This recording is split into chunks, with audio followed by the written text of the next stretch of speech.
Absalom returns to Jerusalem. Now Joab the son of Zeruiah knew that the king's heart went out to Absalom. And Joab sent to Tekoa and brought from there a wise woman and said to her, Pretend to be a mourner and put on mourning garments. Do not anoint yourself with oil, but behave like a woman who has been mourning many days for the dead. Go to the king and speak thus to him. So Joab put the words in her mouth. When the woman of Tekoa came to the king, she fell on her face to the ground and paid homage and said, Save me, O king. And the king said to her, What is your trouble?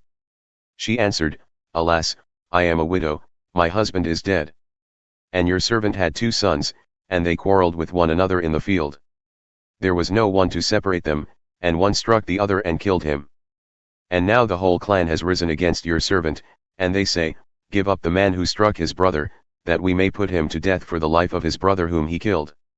And so they would destroy the heir also. Thus they would quench my coal that is left and leave to my husband neither name nor remnant on the face of the earth.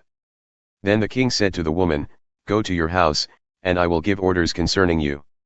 And the woman of Tekoa said to the king, On me be the guilt, my lord the king, and on my father's house, let the king and his throne be guiltless.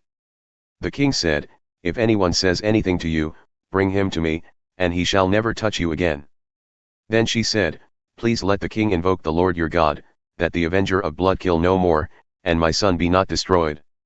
He said, As the Lord lives, not one hair of your son shall fall to the ground. Then the woman said, Please let your servant speak a word to my lord the king. He said, Speak. And the woman said, Why then have you planned such a thing against the people of God? For in giving this decision the king convicts himself, inasmuch as the king does not bring his banished one home again.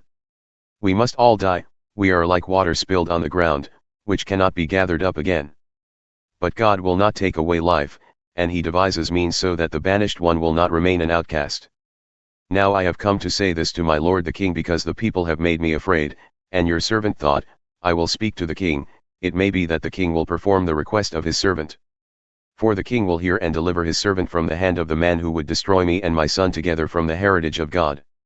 And your servant thought, the word of my lord the king will set me at rest, for my lord the king is like the angel of God to discern good and evil. The Lord your God be with you. Then the king answered the woman, Do not hide from me anything I ask you. And the woman said, Let my lord the king speak. The king said, Is the hand of Joab with you in all this? The woman answered and said, As surely as you live, my lord the king, one cannot turn to the right hand or to the left from anything that my lord the king has said. It was your servant Joab who commanded me, it was he who put all these words in the mouth of your servant. In order to change the course of things your servant Joab did this. But my lord has wisdom like the wisdom of the angel of God to know all things that are on the earth. Then the king said to Joab, Behold now, I grant this, go, bring back the young man Absalom. And Joab fell on his face to the ground and paid homage and blessed the king. And Joab said, Today your servant knows that I have found favor in your sight, my lord the king, in that the king has granted the request of his servant. So Joab arose and went to Geshur and brought Absalom to Jerusalem.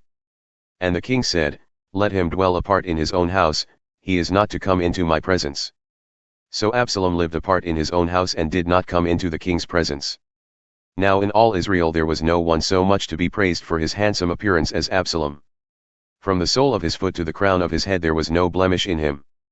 And when he cut the hair of his head, for at the end of every year he used to cut it, when it was heavy on him, he cut it, he weighed the hair of his head, 200 shekels by the king's weight. There were born to Absalom 3 sons, and 1 daughter whose name was Tamar. She was a beautiful woman. So Absalom lived 2 full years in Jerusalem, without coming into the king's presence. Then Absalom sent for Joab, to send him to the king, but Joab would not come to him. And he sent a second time, but Joab would not come.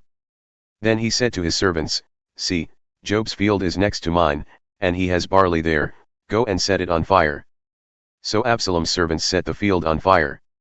Then Joab arose and went to Absalom at his house and said to him, Why have your servants set my field on fire? Absalom answered Joab, Behold, I sent word to you, Come here, that I may send you to the king, to ask, Why have I come from Geshur?